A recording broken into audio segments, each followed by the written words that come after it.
Dear Journal, here I am, urban van lifing in my hometown. It's been 2 months since I moved into the van, wanting to travel the country. Why am I still here? That's what I'm trying to figure out. So I've been getting into skating recently. Granted, I'm not very good at it.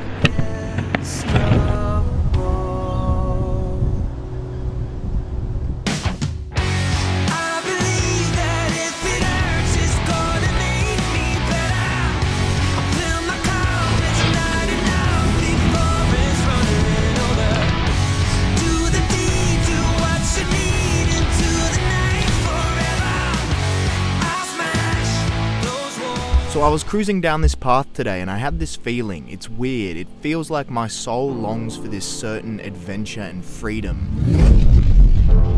Yet my mind is too afraid of leaving everything I know behind. I know I've talked about this briefly before, but this is the struggle that consumes my life right now. And one other thing, money.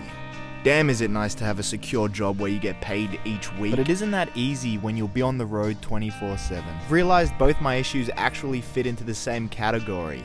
It comes down to comfort. I'm too comfortable. Which is surprising because, I live in a little friggin' metal box. There's a YouTuber I occasionally watch, Yes Theory, whose brand is to literally seek discomfort. Life's greatest moments and deepest connections are outside your comfort zone. Whoa. And they seem to have some of the most amazing life experiences as a result of living this way.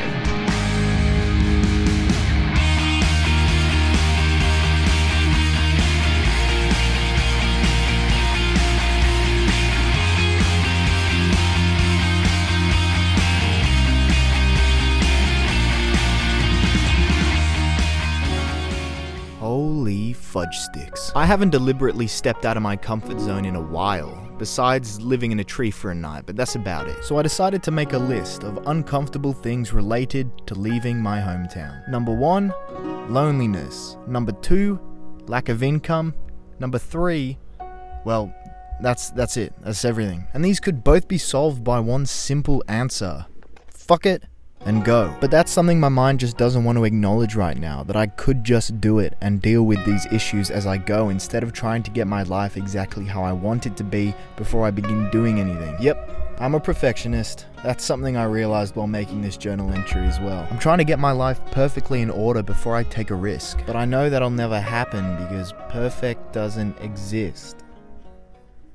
Damn, I wish I could just cut to me waving goodbye and driving off into the sunset, saying that I've finally built up the courage to go, but easier said than done.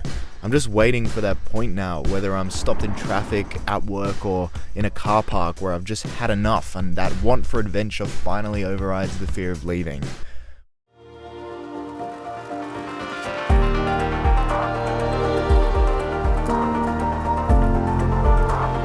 Dear Journal, the traffic here is draining my soul. I feel like everyone is looking at me strange every morning as they walk past me sitting on my step eating my sandwich. I instead want to try and start accepting the chaos of life and not let fear or my circumstances obstruct what I want to do.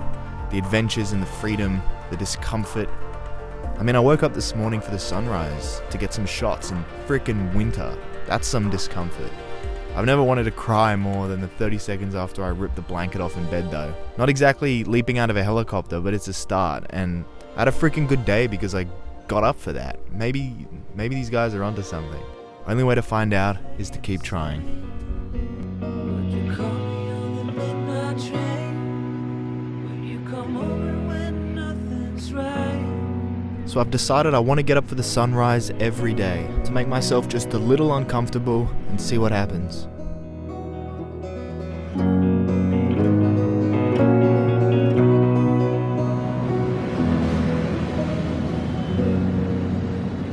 I don't want to get up. I don't want to get up. So the first morning sucked. Real bad. Fuck it. Okay, so I'm up now. I'm up and out. The hardest part's definitely just getting up. Once you're out, it's just like a normal day. The tide is so high this morning.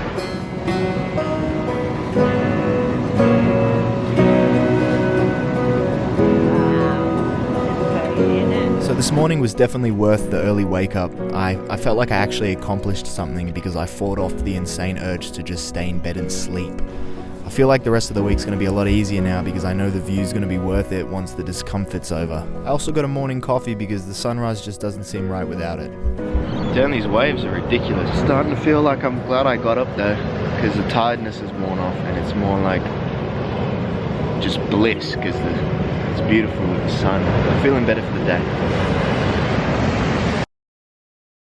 So I got up for the sunrise, but before I got time to actually set up, like, film with the camera properly, it's now, like, overcast, and you can see... Day 2 was quite uneventful because I get up for work hours before the sunrise, so it kind of makes the whole thing redundant because I don't feel the same sense of accomplishment or bliss when I'm forced to get up for work, because it just doesn't give me the same satisfaction or discomfort as going and doing it on my own will. Is there a way to pretend we're still more than just friends?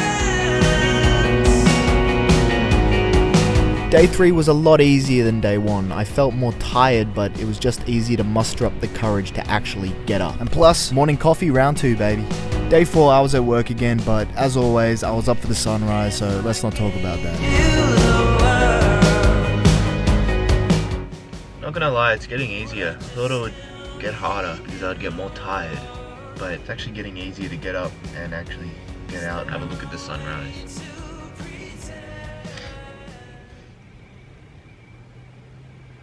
Are you gonna go outside, or are you just gonna keep sitting there on your bed? One downside to getting up for the sunrise every morning is the brain fog that I have when I get woken up by this. And we're up.